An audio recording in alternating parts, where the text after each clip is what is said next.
Hi mga ka-bakers! Kumusta kayo?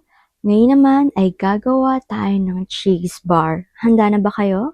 Ang mga sangkap na kailangan natin ay all-purpose flour, 1 and 1/2 cup, sugar, 300 grams, skim milk powder, 1/2 cup, baking soda, 1/4 teaspoon, butter, 225 grams, itlog, 2 piraso, at glucose na 50 grams.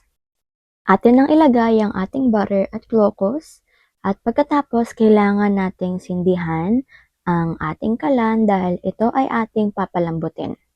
Atin lang natin tong haluin ng haluin dahil sobrang lakas ng apoy nito at baka ito masunog. Kaya kailangan talaga natin itong haluin.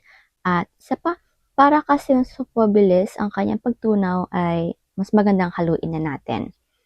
At eto na nga po siya mga ka-bakers nung siya po ay tunaw na. Atin na pong patayin ang apoy nito at iset aside. Ilagay na natin ang all-purpose flour, asukal, skim milk powder. Atin muna itong haluin. At kapag nahalo na ay atin nang ilagay ang ating 2 itlog. At syempre ang ating baking soda. At huwag din natin kalimutang ihalo ng ating melted butter at ang glucose.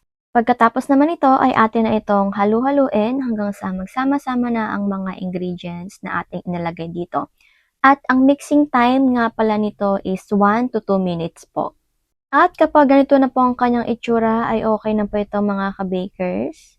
Yan, ganyan na po siya kalapot at wala na po siyang mga buo-buo.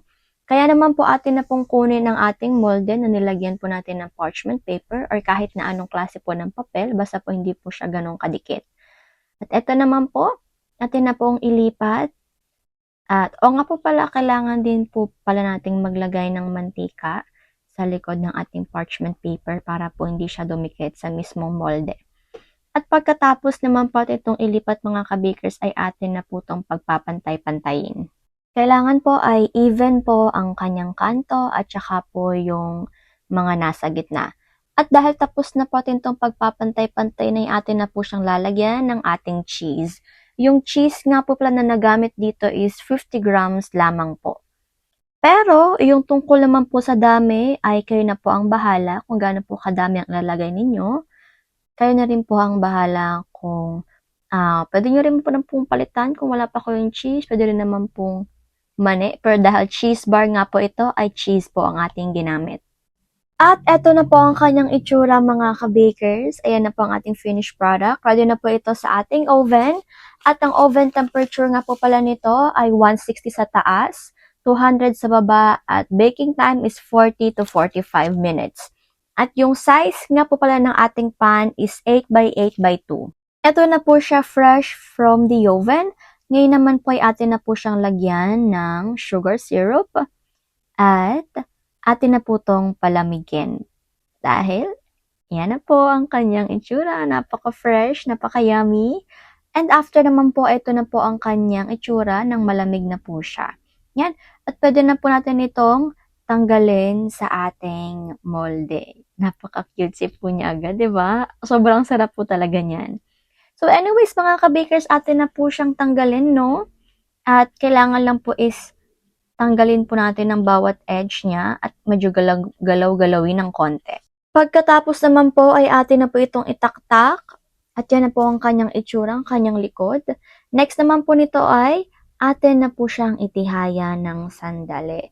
Pwede na rin po ating kuhanin ng ating parchment paper nito. Pero mas cute po siguro kung hiwain muna natin siya at tingnan natin ang kanyang loob. Yan.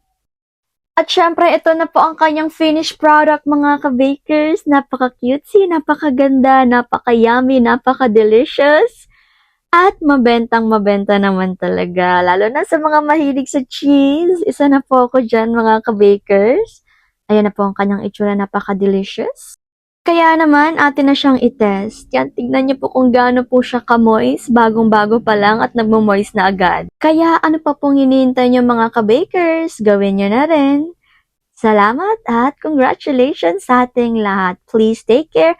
At eto na nga, hindi ko na po patatagalin pa ang ating food for the soul ngayong hapon. Mga Hebreo, chapter 1, verse 3. Nakikita sa anak ang kaluwalhatian ng Diyos. Kung ano ang Diyos ay gayon din ang anak. Siya ang nag-iingat sa sansinukob sa pamamagitan ng kanyang makapangyarihang salita. Pagkatapos niyang linisin tayo sa ating mga kasalanan, siya'y umupo sa kanan ng makapangyarihan doon sa langit. Maraming salamat po sa lahat ng inyong support mga ka-bakers. Hanggang dito na lang po muna ako. Hanggang sa muli, paalam at God bless.